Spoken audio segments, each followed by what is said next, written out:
Good afternoon, good morning, hello, wherever you are.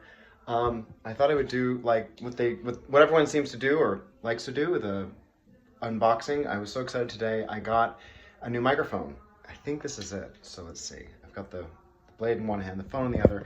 Maybe I'll put the phone down for a second. You can see Don Quixote in the background. I have a decent microphone that I got in it came in like a package with the interface that plugs into the computer and has the cables that plug the microphone in. It all came in like a, starter kit basically. And I think I've made good use of it. Everything I've recorded that you've heard has come out of that, where's the light? There's the light. Has come out of that microphone. I also had this foam wraparound piece, maybe you've seen, like it's called the Chaotic Eyeball, but it's this like sphere that basically protects the microphone from any external sound. But again, I get, the better you get, the more you do it, the more you hear like, oh, it sounds like maybe there's a top, like a ceiling to the voice because the microphone is covered by a foam piece. So anyway, Sweetwater, they're very nice. The people at Sweetwater, they're in, I think, Indiana. They have the best customer service. The lighting is not good, is it? That's my fault. I'll put you there. There we go. That's not good either. I tried to get a dimmer switch for these new lights in my hallway. No luck. Anyway, yeah, see Sweetwater, they're very big on customer. Oh, it is a sticker. Okay, well I can stick that on something. They call me as soon as I go on the website, like they know. I mean, it's a little weird, but it's good. Aha! Here we go. So the unveiling, as it were. So this is it. Check it out. It's a Rode Studio condenser microphone. It's got this shock mount. It's got all these fancy things that I know a little bit about, but I also chose a color. I chose light blue because I like blue. And yeah, I'm just really excited. It's got this the shock mount, which I think keeps it from, recording bumps and bruises and anything that happens along the way. It kind of protects it. We don't need that box anymore. So I'm gonna see. I've never done this before. It's very exciting. Ooh. How do I open this? This truly is like the first time. I almost don't want to rip this box open because, oh, I see the tape now. Let's go. Ah, pretty box. If I had a cat, I could play with it, but I don't. Ah, look at all these fun things. It looks like IKEA, but for, yeah, it definitely looks like IKEA, but for recording nerds like me. I do believe in training and learning, in a sort of, codified manner, like in a school or whatever, like getting a degree and things. But then you also learn by hard knocks, which I feel I've been doing with my recording. I certainly have gotten better at it, I think, just through taste. Check this out. So that's the pop filter, right? So that must go on. This looks really cool. Oh, this is cool. Look at that. It's like something out of the Borg, Star Trek. I'm a bit of a Trekkie. I love this. Okay, this is great. This is great because this will go into there, I'm assuming. The microphone will go in here, and then it's like built to put the pop filter like right in front of the mic. I have a pop filter, and my brother, who, if you ask, he's pretty savvy at recordings, and he really gets into it too. But he and others, don't clip the pop filter on the same stand as the microphone because it can cause it to the weight, or maybe it'll cause like a bumping noise or something. And it's really strange to me.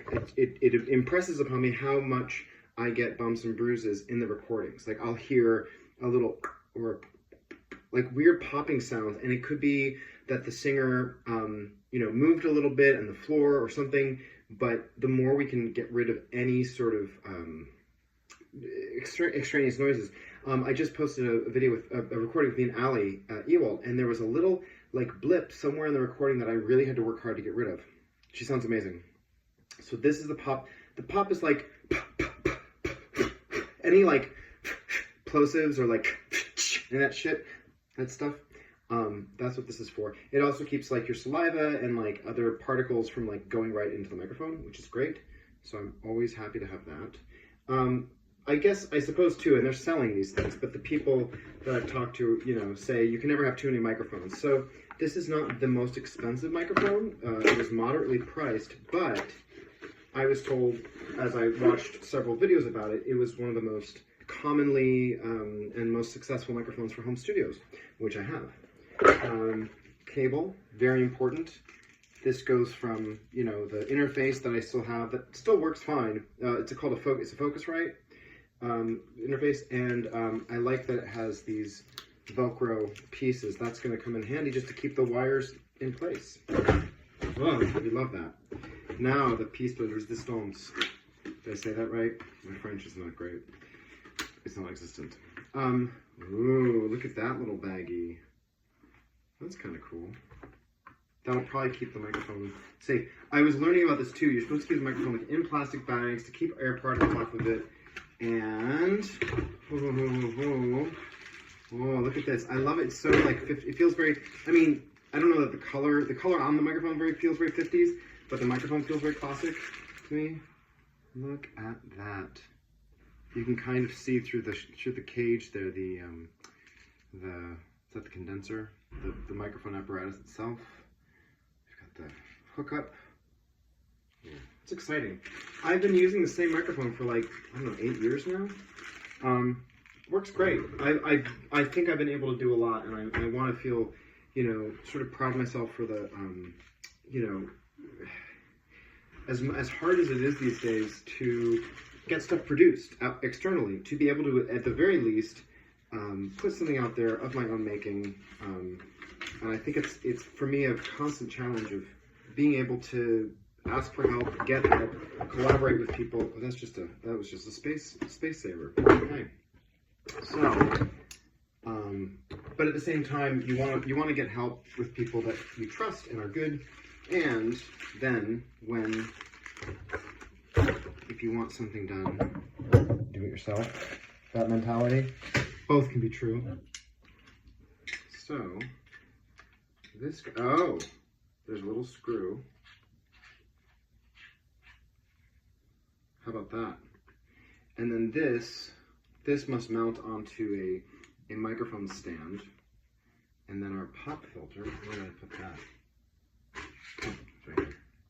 The pop filter goes somewhere. But I like also that it has this joint, you know, so I can angle it. And the angle of the microphone, I've been doing different things where I had a microphone that I kind of put upside down and angled away, and like I was watching different videos of how different people do it. So, but I hope to be using this more because I have some recordings coming up, or at least I have people I'm very excited to work with. Molly, hello, that's my sister. Michael Maliakel, who did a concert with me and Joel Pace back in January. I posted about that. He just started in Great Gatsby on Broadway, and very excited. I went to go see him in it, and he is wonderful. He plays Nick Carraway, who's kind of the innocent coming to the wild parties of Long Island with Gatsby. It's good. He's really great in it. And then I'm also going to do a song cycle that I wrote a while ago. I've got a lot of stuff that I just haven't taken care of in that way. Like I haven't gotten the recordings made or promoted it so much because I'm doing so many things. Sally Wilford, who kind of a friend, but she's becoming very much a friend outright because I enjoy her. She's a fantastic singer. And is that for this? What is this for? Is there anything in here? It says Rode microphones. I was thinking headphones. Does that go in there? Oh, it fits perfectly. But I'm going to keep the plastic because they said plastic was good too. It barely fits though. I don't know. Sally's going to record a song cycle I wrote a while ago on some poems by W.B. Yeats, who, I didn't see Yeats. I went to his gravesite and a bunch of other places in Ireland when I was there in August. And then Ben Jones, who was in my concert in November, who is just absolutely lovely person, he is going to record some of the songs that he sang for me. And I just think that's great that he is willing, and able. Now I don't know where to put things back, you know? I gotta figure that out. But anyway, I think that's pretty much it. And you know what? Maybe I will keep these boxes just to make sure I keep everything in the right place and keep everything safe, because the storage of it all is the most important thing. All right, that's it for now. I'm gonna put the pop filter down. It's not that it's fragile, but it's basically just a piece of, you know, like nylon. I suppose you could make a pop filter. Nylon stockings or something. I'm actually editing a video, recording right now that I did back in October. These things take so much time. And while you're trying to work, then I have to run to rehearsal tonight, and I've got other, you know, the gigs that just sort of keep the lights on, as it were. All right, that's it for now. Thanks for watching the unveiling of this new microphone. Check it out. It's a Rode. So what is it? It's a Rode. It's been around for quite a while. And it's you know, it seems like a workaday microphone, nothing too fancy. Microphones can go up into thousands and thousands of dollars, and there's a part of me that's like, I don't know that I want to spend that money and then have to take care of a microphone that expensive in my home. But maybe someday I will. I don't know. All right, bye for now.